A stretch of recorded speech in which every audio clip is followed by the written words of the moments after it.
Raji Mata also said something, Prabhuji in chat. Yeah, actually, I forgot to say that. I saw that actually, but yeah, Raji Mataji says that her chanting is good. She's doing 8 rounds in the morning before 6:30, and one at night before bed. Okay, morning focus is good, evening is little weak. That's what her suggestion. I mean, her comment. Yeah, so that is what actually we understood. No, that we discussed these important points, right? So see, one thing you can do is that because our mind is like that, and we always tend to forget, right? So most of you have a chanting beat, no, like this, right? And then some of the chanting beat will come up with a zip. You can put something. There is a zip in this. I don't know whether you're able to see. So you can write, whatever you want to write. Actually, see, for example, I wrote a small card. Okay, can you see the card? Yes, Yes, Prabhuji. Yes, Prabhuji. Prabhuji. Yeah, so you can write. I have written very small points. No, you can see very small it is actually.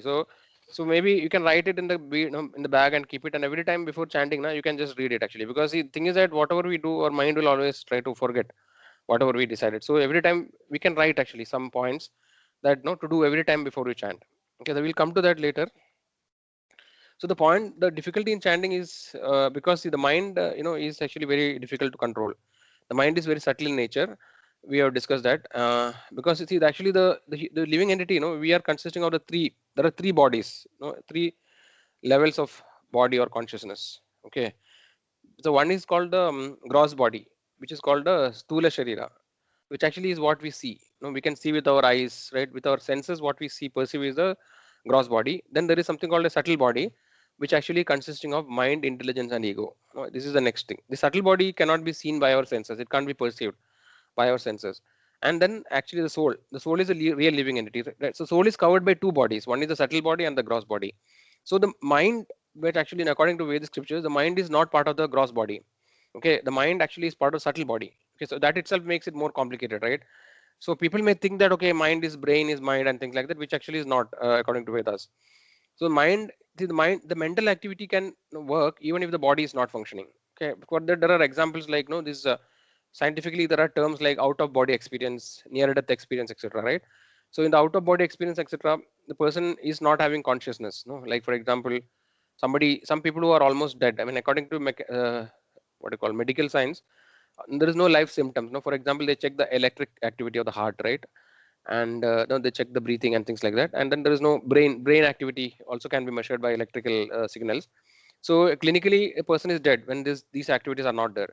So even such people, many people, they when they came back to consciousness, even either because of they were, very severely, like they were about to die, they were severely wounded, or no, they went through some coma situation, and then they become like almost dead. They are actually clinically dead, and then many of such people came back to life, and then they describe their experiences. So according to this, they were able to describe things, when they were unconscious in that stage. Like they were able to tell what the people in the hall was talking. They were able to see things beyond that room. Some other place, what is happening, all these things they were able to explain later. So this is not one incident. There are many incidences which are recorded like this. So this is a proof that like the body, we are not the body, right? So and then within we are not the body, and within that also there are two classifications. Like one is subtle and the real soul. So the subtle body is actually having also the senses. All the senses are present in subtle body also. So the subtle body is actually can perceive the things. Right? The mind is part of the subtle body. Okay. So this is just to understand the nature actually. This is not directly related to chanting, but no, just for information, I'm just telling that as a background. That the mind is actually not part of this gross body. Okay. And yeah, so the mind, and also the mind is actually, it is many places it is mentioned that the mind is also the cause of our bondage in one way, because the mind is what is continuously giving us different options, right? What I should do, what I should not do. Like mind has the three functionality, right? Thinking, willing and feeling.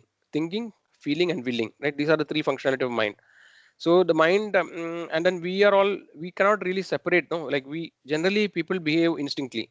They really don't do an analysis, what is happening, whether my mind is working, all these kind of things we don't think, right? We just behave based on our past instinct and past impressions, right? So this mind is an storehouse of all the past impressions, which is carried through many lifetimes, not only this lifetime. So you can understand that the body and the mind are separate, right? The subtle body is separate. Okay, it is also told in Bhagavad Gita that the subtle body is the one which carries the soul from one body to another. When a person dies, the gross body completely cease to exist, right? And the subtle body actually survives. Subtle body carries the soul from this body to another body.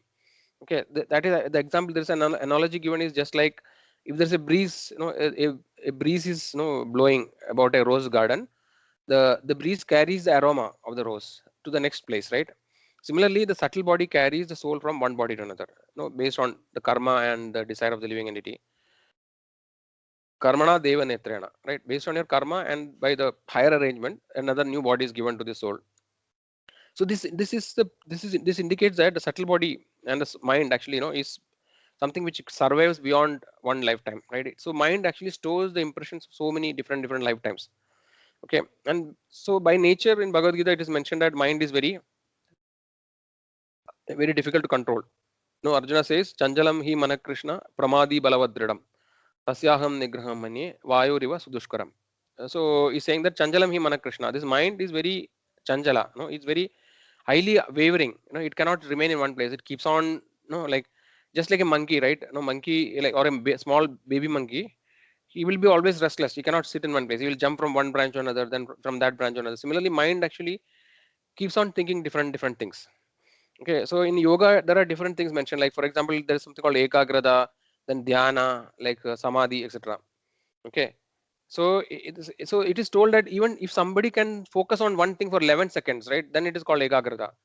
So just imagine, just focusing on one single thing for 11 seconds is itself is so difficult, right? Then actually it increases, no, like samadhi is actually like just for few minutes, no, like few hours, no, few minutes I think, like less than an hour or something. Actually, I don't exactly remember that. No, that is called samadhi. So that indicates that according to yoga also, it is very difficult to focus the mind on one thing for even for few seconds. Within that second, no, mind will jump from different thought, one thought to another, and then after some time you cannot remember why I reached this thought. No, you started with some normal thing and then you reached somewhere else. Actually, you're thinking now something else, and it's difficult to trace back. Why did I think about this thing? No, it is difficult to find. Like that, the mind is very constantly, it is continuously thinking about various things. Okay, so Chetan Prabhu wanted to ask something.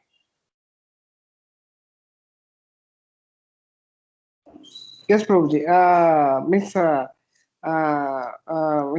Lord says that these eight elements like earth, water, ether, and mind, intelligence, and ahankara is part of an external my external energy. So how to understand it is a settled body, Prabhuji? Like Yeah, it is just see there actually Krishna is talking about binna and abhinna prakriti, right? So bhumi rabo ranlo vayo gammano budire, like that is saying, right? So there he's saying that Krishna is saying that there is one is my internal energy, which actually is called it is known as yoga maya, right? Or antaranga shakti, which is the spiritual world is conducted by the internal potency, and then external energy is the material energy, which actually consisting of the five elements, right? The five gross elements and the three subtle element and the mind, right? What is that? Bhumi, Abo, Ranalo, Vayu, come, right? That is earth, water, air, fire, ether. Okay, then Gam, Mano, Buddhi. What is that? Like mind, intelligence, ego, right? So it is not further classifying. It is just generally telling that all these are my external energy. But actually, there are other references, no, which actually talks that what is the gross body? The five elements is the gross body, which actually the earth, water, air, fire, either this panchabhutas, right? The panchabhutas are called it is the gross body. The body is consisting of panchabhutas. Then gam mano buddhi is actually mind, intelligence, ego, which is the subtle body. So this is multiple places we can see in the scriptures. It is repeated again and again. Okay, so yeah, so the yoga process, the yogic process is primarily intended to one of the main goals of yoga is to control the mind. Okay, first actually it also has yoga as the Ashtanga yoga, right? The 8 process like yama, niyama, right? Pratyahara, dharana, no, what is it? I don't remember everything. Dhyana, like samadhi, all those things are coming in that. So, so the different steps in yoga is some of them are meant to for the body, for example, to keep the body healthy, and some of them are actually meant for mind. Especially the breathing related things are all meant for controlling the mind. Like for example, pranayama is there, right? And then other things, dhyana. Then there is yoga nidra. All these things are actually helping to control the mind. So the thing is that the mind is very difficult to control. That is the whole point actually, right? So it is natural that no, when we try to chant, the mind actually the mind, because the nature of the mind will not be able to focus on one thing.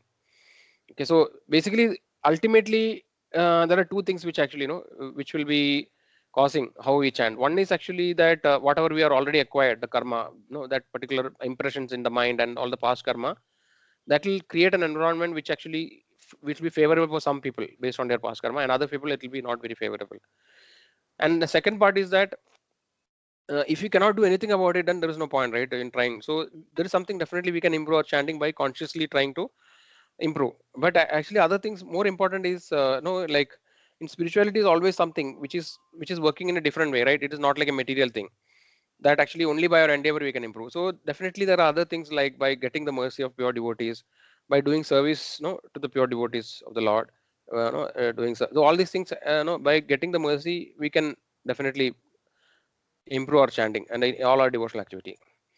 Okay, but nevertheless, being aware, actually, we can see that there are many books which are written by devotees on the chanting of the holy names. No, there are innumerable books actually, at least 3 or 4 I know. So, and then there are many seminars which are conducted on this chanting, right? So, all these things indicate that definitely it's a process. It's an area where actually, devotees definitely face some challenge, right? It's not so everybody face difficulties in chanting. And why chanting? We are focusing is we have discussed in the previous session is chanting is the most important activity anga in the bhakti, right? So we have different things, like in devotional service, right? The most important is chanting. Like for example, there are different classifications. One in nectar of instruction, it is mentioned the 5 angas of bhakti, right? So there actually one is chanting of the holy name, then doing the deity worship, then serving the Vaishnavas, remaining in a holy place, and I don't remember the fifth one, maybe prasadam, I don't know, eating prasadam maybe. So basically there are different angas of bhakti. Okay, so in this the most important thing is actually chanting of the holy name, right? If you without chanting you cannot never become perfect in devotional service, right? Other things it is possible actually. So only by chanting you can become perfect actually. That is example is by Haridas Thakur. Haridas Thakur actually is known as Namacharya, right? Only by chanting of the holy name, he actually attained complete perfection, right? So this bhakti in devotional service, especially in Kali Yuga, also in other yugas, this chanting of the holy name is the most important, the most preeminent thing actually. So only if you neglect chanting and do everything else, it is very, no, still it will not be possible to become perfect actually. So this is we have to understand that this is the most important thing. So the point is that if we are serious in progressing in devotional service, then actually we have to really pay attention to chanting, properly chanting. Okay, so the chanting we discussed, right? There are 3 levels of chanting. One is Nama Bharat, is actually chanting with offenses.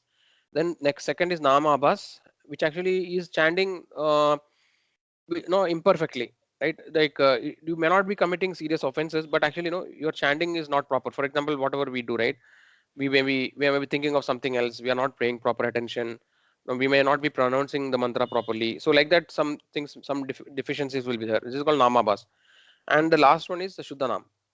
Okay, so we discussed in last 2 sessions, we discussed that even if you chant in a stage of Namabhas, which is not the mature and the perfect stage, even if you chant Namabhas, actually you can get so many benefits. Like it is mentioned that you can get you can become free from all the anxieties of material world. You can actually attain even liberation, just by doing Namabhas. So that you can imagine the power of holy names, right? So Shuddhanam actually is which gives us complete perfection. Krishna Prem actually is the topmost that can be attained, right? That is possible only by Shuddhanam.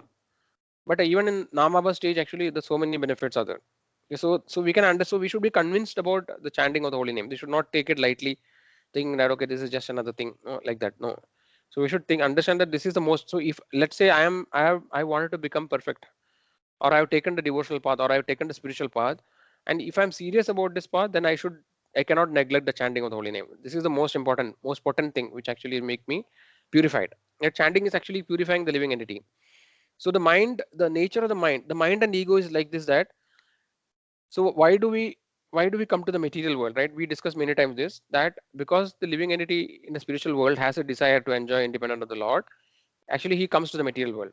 Okay, and the design of the material world is like that. As soon as the living entity comes here, he is real intelligence and knowledge is covered by Maya.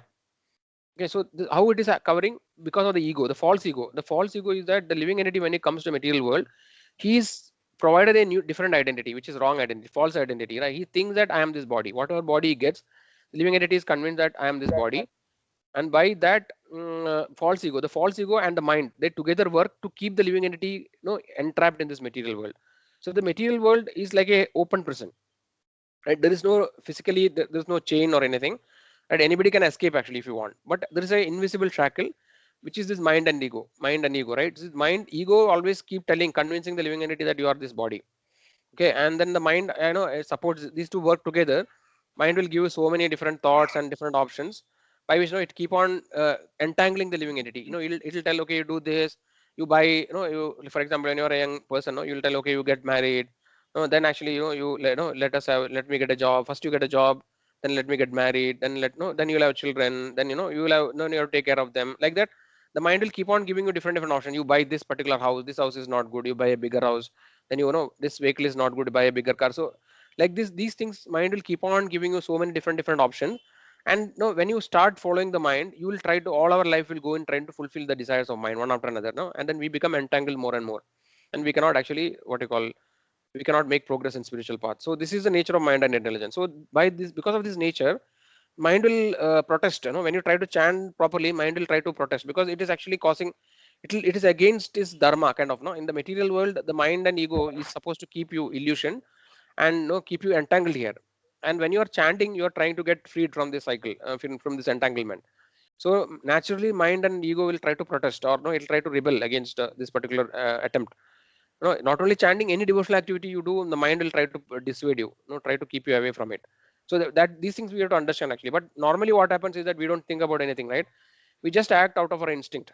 We just, okay, we don't think so much, right? We just, okay, today somebody is calling, let's go out for a dinner, in so and so hotel. We, like, if we feel like, if you like it, okay, we'll just go. We don't really think about it. Okay, well, how it is going to affect me?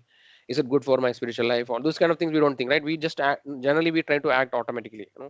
We don't think so much, right? We don't think, okay, oh, now mind is telling me this, oh, ego is there. These things we don't think. We just act.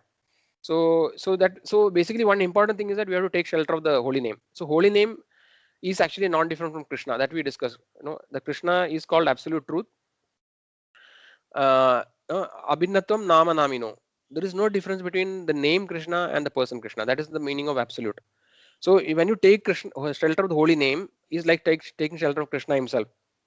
And Krishna is mentioned in Bhagavad Gita that, what is that? Last time we discussed, no? Devyesha gunamayi mama maya duratya, right? Mama eva ye prabhadyante maya medam tarantite. So this material nature, which consisting of three modes of material nature, right? Sattva, Raja, Tamas. The material energy is very difficult to overcome. No, Devyesha gunamayi mama maya duratya. Duratya means unsurmountable. But mam eva ye prabhadyante maya medam tarantite. But one who takes shelter of me, they can easily cross over the maya. Okay, so the point is that, so we have to take shelter of the holy name, shelter of the pure devotee, shelter of Krishna, like, surrender, and you have to sincerely pray, so that we can make progress in devotional service. So these are some of the important points, no? I think we discussed until now. I don't know, devotees, any point we missed, important points we covered earlier? We'll talk about some of the tips actually after this. So, but I just want to give the background in the context part. I think we have covered most of the things, right? Anything we missed? Devati Mataji or Chitra Mataji?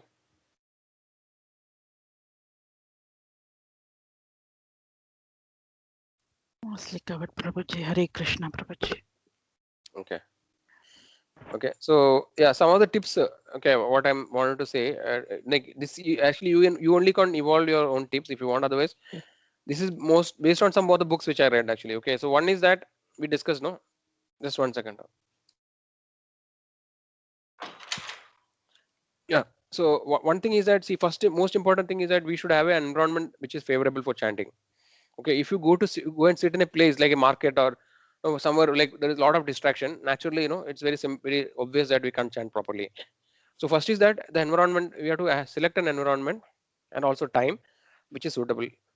Okay, so that means that so when you select a proper time, no, then environment also become favorable naturally. So like some of the devotees told, right, early morning like Brahma Muhurta is actually the time where the disturbance are very less. No? Most people have not waken up, because other people of the house, they are not devotees, and then they have already woken up, means they will definitely interrupt you, like they will ask you many things, right?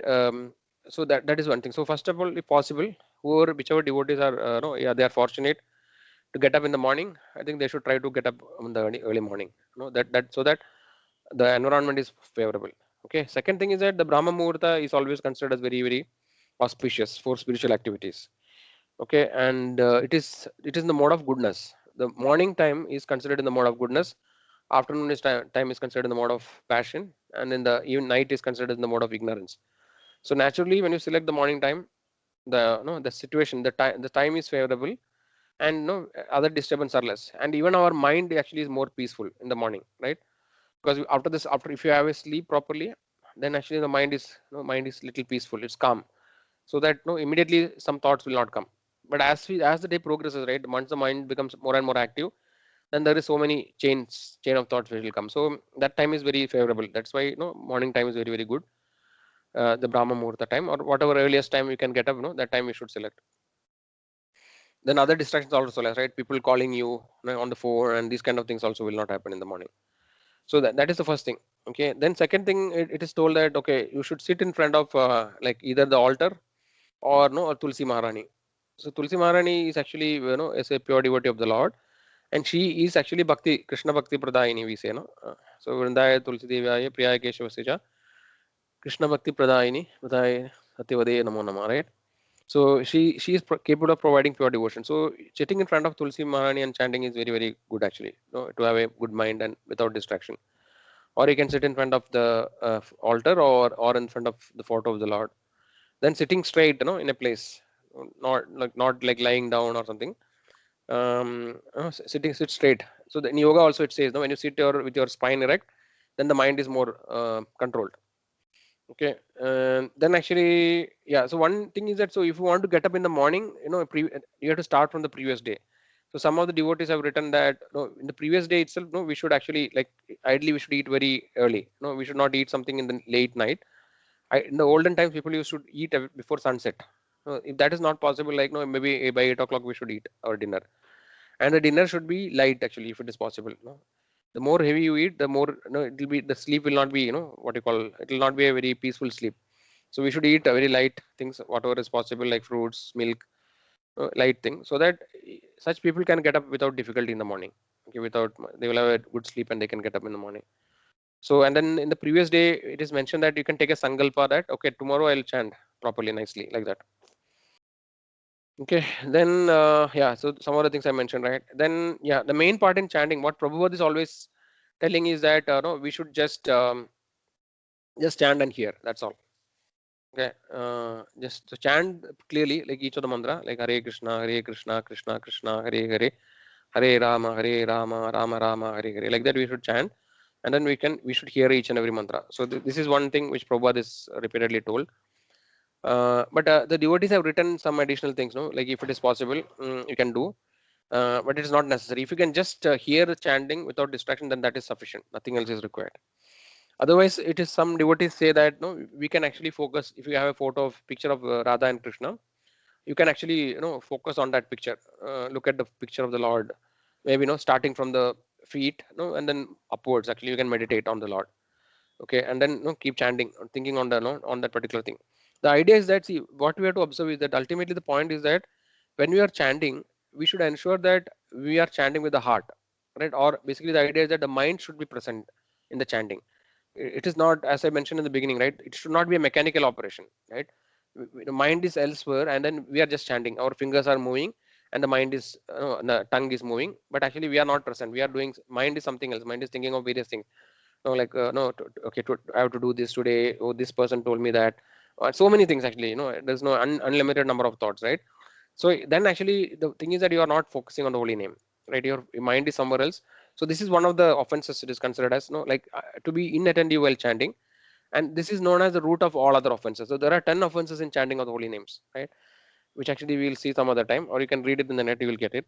So so the inattentive, to be inattentive while chanting is the root cause of all other offenses it is mentioned.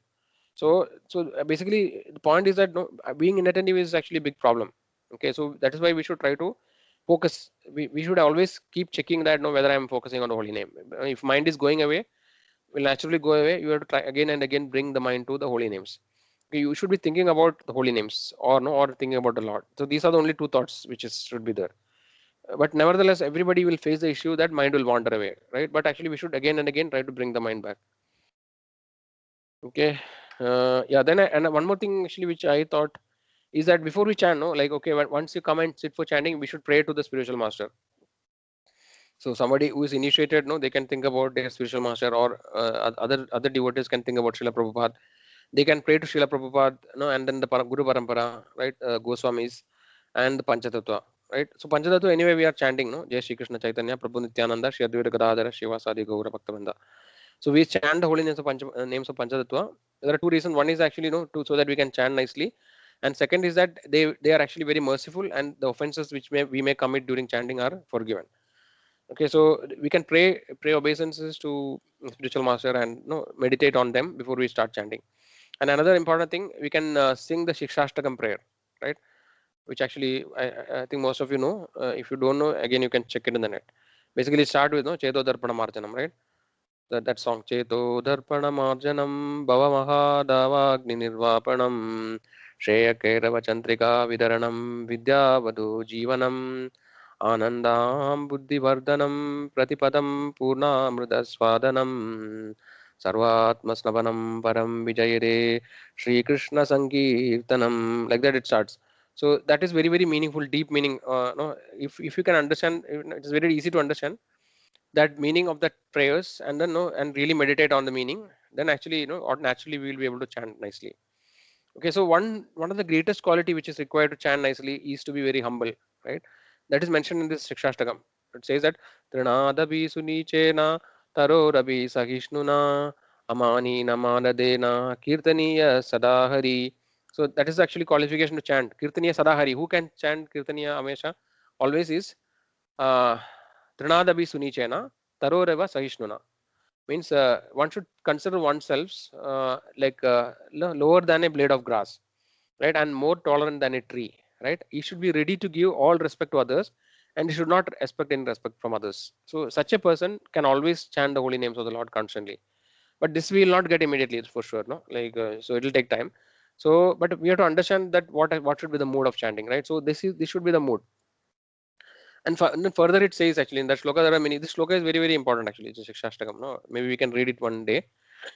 It says that, no, what is that? Nayanam galada shrudharaya vadanam gadgada rudaya gira ulagir nijdam babugada tava nama grihine bhavishyadi yuga idam nimishena chakshusha pravarshya idam shunya idam jagat sarvam govinda virahe name. Like that it goes on.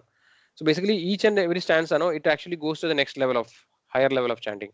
So here it is saying that somebody who is very advanced in chanting, who who has become very advanced in devotional life, for him every moment looks like a yuga, of separation from Krishna. Like they always feel the separation from the Lord. And that is the mood of the person. Okay, but actually, of course, we are no, it's a very, very long way to go for us, because we are always in the material platform, right? When we are chanting, we are thinking that when this chanting will get over, right? So we'll keep on checking, okay, how many more rounds are left? Oh, why this round is so long? Actually, it should have got over. Like this, we are thinking. But for a person who is very advanced, he will think that no, like he want to chant all the time. No, he doesn't want to stop chanting at all. So that definitely that's a very high stage. But we should some point of time, someday we have to come to that stage, right? Otherwise, we cannot go to spiritual world, because it is mentioned basically the qualification to enter the spiritual world. Going back, we have to attain the qualities of the people who are already staying there, right? The spiritual people, the people in the spiritual world, they're actually completely free from all the vices, right? They're always wanting to serve the Lord. So unless and until we attain the same qualification of the people who are staying in Goloka, we cannot reach there. So the process is given. The chanting of the holy name is the process by which actually we can become purified and come to that stage, right? So this point is that no, if not today, we have to understand that someday we have to come to that stage where actually we can chant very, very purely. So these are some of the important points. So yeah, so after Shikshastakam, we can pray obeisance and pray to the parampara. Then actually we can just remember that like at least for this is like the chanting is like an interview with the Lord, right? It is not like it is actually because the holy name, when it is uttered very purely, then the Lord is actually present at that moment. He is actually really present in front of us. Krishna is present. Krishna, the name Krishna and the Lord Krishna, there is no difference. Krishna is actually present. So the point is that when we are chanting sincerely, no, we are actually it is like an interview with the Lord. Lord is sitting in front of us. He is giving us an interview. So what should be our mood actually, right? Just imagine in that stage, what should be our mood? So we should come to that particular platform, or think in that platform. That Lord is, see, because in the Hare Krishna Maha Mantra, the meaning, there are many different meanings which are given. It doesn't, not different meaning, but different levels of understanding of the Hare Krishna mantra. But the simple meaning of Hare Krishna mantra, Prabhupada explained, is basically, Hare actually is the energy of the Lord, right? Hare, Hara, Hare. And Krishna and Rama, these are the three words in Hare Krishna mantra, right? So, but when we are chanting Hare, it actually means that Hare is the energy of the Lord. Okay. The energy of Krishna is Radha, Srimati Radhika, Radharani, right? So we are saying, oh Radhika or Srimati Radharani, please engage me in your devotional service, in service of Krishna. So this is our prayer. Okay. So because the Golokavasis, actually they are all serving the Lord. Okay. So the idea is that when why do we want to go to spiritual world? As of now, we think that okay, I just want to get out of cycle of birth and death. That is only my aim. But actually, there is beyond that. Getting out of cycle, liberation is only one step actually. But actually, what we are going to do, what are we desiring, or the people who are following the Gaudiya, Brahma Madhava Gaudiya Parampara, right? They are actually aspiring to get the highest position in the spiritual world. Where actually, they are all serving Krishna in the spiritual world, Goloka Vrindavan. So we are actually praying sincerely. Like this is just like a child, no, helpless small child who is crying for the mother, like that Prabhupada explains. So we should be in a helpless situation. So the humility which actually is mentioned, right? The humility just doesn't just necessarily mean that no, like always no, like just be very humble in the sense that no, like don't accept any praise. That is also humility, but the humility really means to really understand what is our position, right? When we generally in the material world, right, because of our conditioning, we all of us think that we are very nice people. No, I'm very perfect. No, like all of these people are all, other people are all bad. And no, I'm very nice person. I'm maybe we are actually relatively good people. No, otherwise we'll not take Krishna consciousness. But actually we can see that the great acharyas, right, who are pure devotees of the Lord, in their prayers we can always see that they are finding so many fault in themselves. They are saying that I am the most worthless person, I am the most sinful, right? I don't deserve your mercy, right? Like that actually they are all no Narottamadas, all these acharyas, they are crying and singing like that. So just imagine what is our position. So thing is that humility means no really understanding how fallen we are. That is the humility. So that we will not initially get actually. When we make more and more progress, then we when that is a I know that is a see sometimes I don't know, like I cannot give an immediate example. Sometimes actually when somebody is more and more intelligent, then actually he understands the limitation, right? Somebody is a fool, he may think that he's fully capable and he can take risk actually, which is maybe a foolish risk. But actually person who is intelligent, he is more cautious, he will not do. Similarly, when the more we advance, then the more we will find what are so many shortcomings in us actually, what so many faults that are there, so many impurities in our heart. So so basically recognizing that we are so much fallen, in this material world, and then we are suffering here for so many lifetimes, and we are crying that please take me from this condition, right? So this is a mood when we are chanting, oh the energy of Lord, no, please save me from this condition. So this is so basically each time when you're calling Hare Krishna, Hare Hare, like that, you are calling, no, you're calling the energy of the Lord. Just imagine, no, you keep calling and the Lord is coming and then you are doing something else. You are checking the mobile, or you're thinking, oh, what should I do? No, see, your mind is not at all here. You keep on calling, no, the Lord, but we are not at all paying any attention to the Lord. So this is actually our situation, but we don't realize that what when we are chanting, what exactly we are doing. So when we understand all these things, and maybe we should write all these points every day, right? Maybe it may take 2 minutes or 3 minutes to read it, but actually that will bring us to the right context. So every day we can read, okay, this is what actually when I chanting I'm doing this. This is should be my mood. No, this is the meaning of the calling, chanting of the holy name. Like that, no, we can write it down and then we can read it daily. And one more thing is that yeah, so we can think that whatever time, let's say I'm chanting 2 rounds, I may need 10 minutes or 12 minutes. So this 12 minutes I'm exclusively giving for the Lord. Because this is an interview with the Lord, and I'm going to give this 12 minutes exclusive for Lord. I'm not going to do anything else. Like that, we have to keep a determination. Whatever time I'm going to chant, this is I'm giving for the Lord, and this is for my progress. I want to go. No, I want to become purified. I want ultimately someday I want to go back to the spiritual world. So let me give this time completely, wholeheartedly, with exclusive concentration and focus. I'm going to dedicate this time for. I will not entertain any other distractions for this time. Like that we can take a sankalpa, or in the mind we can say that I'm going to do this now, right? And then we can also think that let me detach from my material things, because we can just think that no, I'm not this body, right? We have read it many times. We can meditate that I'm not this body temporarily. Okay, I'm in this material world now and I have this particular identity, and now I have so many responsibilities because of this body. But because I'm not this body, at least during the chanting, no, let me come out of this bodily platform, so that I don't have any of these responsibilities. I'm keeping aside all this body and all the associated responsibilities is not mine, and I'm not going to think about any of these things. and let me come to this platform. No, I am the sole platform, and let me chant. Okay, wait, saying is easy, but no, coming it's not easy. But at least when we meditate, no, at least we can keep thinking that okay, no, this is not my concern now. No, because this is not because I'm trying to connect to the Lord. This can wait. Everything can wait actually for some time. Like that, actually, we can take a sankalpa. Yeah, I think most of the things I covered. Devotees have any questions?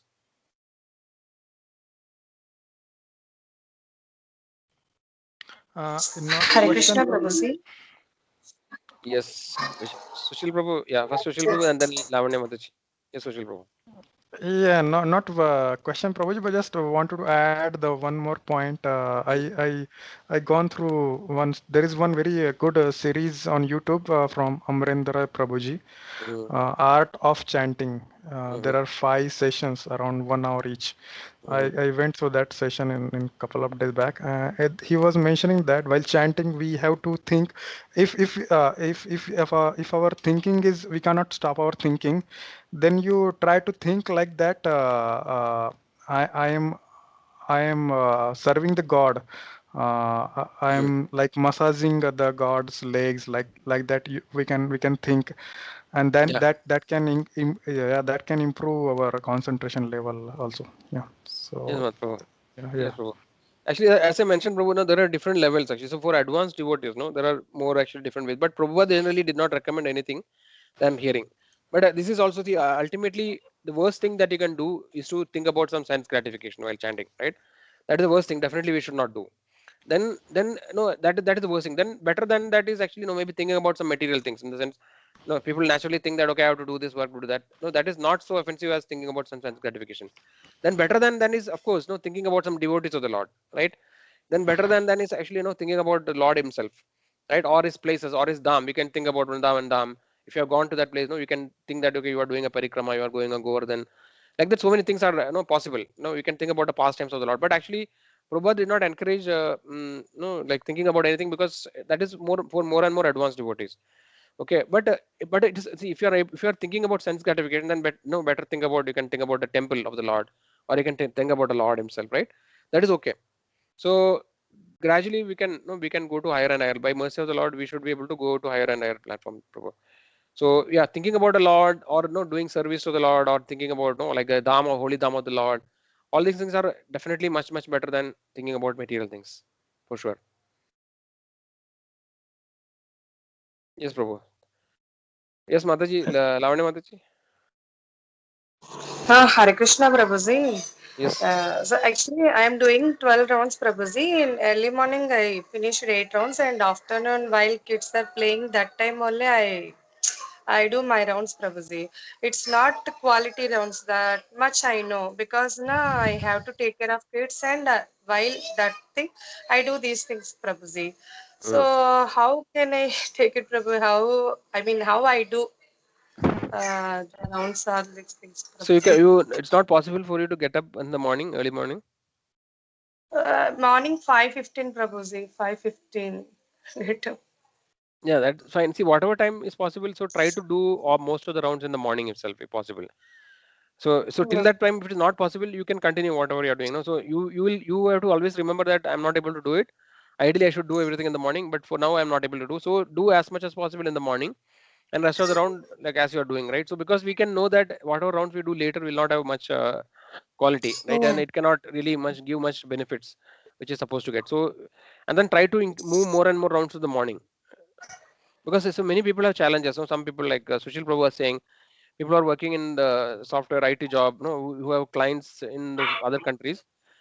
For them, there may be late night calls, and then it may be difficult to get up in the morning. So we can. It's very difficult in that case actually, So whatever is with our whatever facility we have, we should try to use the best of it. But we should be always aware that okay, this we should be clearly aware that morning is the best time to chant. So always endeavor to do more and more, and then you can pray to Lord actually, so that Lord gives us a situation where actually we can we know He will provide us an opportunity to that we can chant in the morning. But we should have the sincere desire in our heart, and we should pray continuously. Then I think we'll get that opportunity. Sure, Prabhuji. Thank you, Prabhuji. Yeah. Yeah. Okay. Any other devotees? Any comments, questions?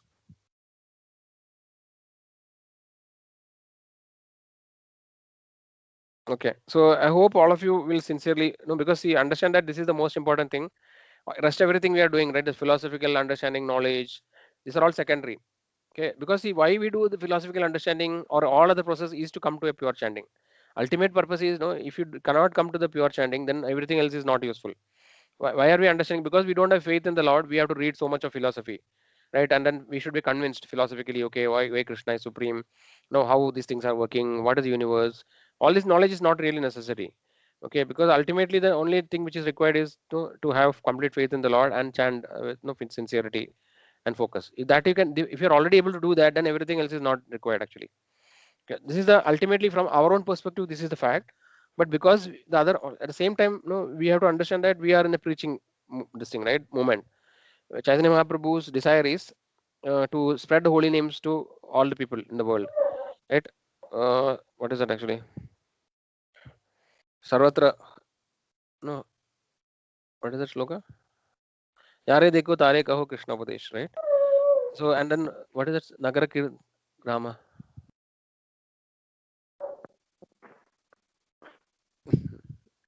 In every town, and so Chaitanya Mahaprabhu he had there's a shloka in Chaitanya Charitamrita which means that he has predicted that in every town and village of the world, right, the holy names of the Lord will be sung. And then this 10,000 years is in the Kali Yuga will be the golden age, like that. So so Chaitanya Mahaprabhu has directly requested everybody to help to spread his holy names. Okay, so this is see there are two ways of attaining perfection. One is called Bhajananandi, and the other is known as Goshtyanandi. So Bhajananandi is the people who are actually generally they are concerned about their own spiritual life. They don't think much about other people. They actually they try to become perfect. They do a very perfect sadhana, like whatever chanting is one important thing, and every other devotional service they try to do perfectly, and then they don't bother about other people. They don't care. So these are called Bhajananandis. And the second is called Goshtyanandis, no, who are actually the people who are preaching the holy names of the Lord. Like our movement, especially Chaitanya Mahaprabhu's movement, is actually the preaching movement. So here the thing is that by the mercy, even though we are not qualified and we don't have the necessary capability to, for example, to chant purely, but because you are doing preaching, for example, you are helping the Lord in spreading, the Lord gives the mercy which is required, right? So in this case we don't have to really technically worry much. Just if you are completely dedicated in yourself, as much as possible to preach the holy name, then the Lord actually directly as a Paramatma, and also in the form of Chaitanya Mahaprabhu is very merciful. He will directly bestow the mercy on us, by which actually nothing else, other things are not important. Automatically we will come to that higher platform.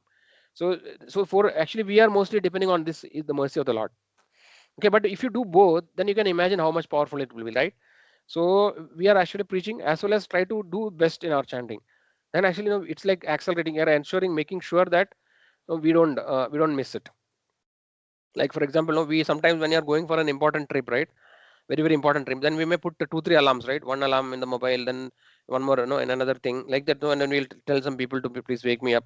So we don't want to, in any case we don't want to miss the chance, so we do multiple checks, multiple options, one after another, plan A, plan B, plan C, like that. So similarly, we don't want to take a chance, so we have to preach as much as possible, because that is our acharyas want to do. And also we try to do our best in our sadhana, especially chanting. So that way both are important actually. Okay, devotees. So, any other points or questions, devotees? Any questions? So, I request all devotees, please consider it very seriously, because we are doing the BhaktiVriksha program. Ultimately, the idea of BhaktiVriksha program is one is to to make us good preachers, and of course, before that, also at the same parallel, we should also become good devotees, right? So, basically, ideally speaking, we should preach what we practice. Okay, but no, Chaitanya Mahaprabhu has given us more mercy, in the sense he is not expecting us to become completely perfect and then preach. He's asking everybody to preach. Whatever position we are, whatever level we are, we should preach. Okay, so but at the same time, when we preach, we also improve ourselves, right? Naturally, because when we, let's say I'm eating onion and garlic, and I'm saying that okay, no, others no don't eat onion and garlic. So naturally, gradually, I will have decide to stop it because I'm preaching it. So that way, both are important actually. So yeah, please please take it very seriously and then try to follow. And if you are able, all of each of us are able to chant very nicely, then actually our devotional service will be very strong. We'll make very very fast progress. Some question?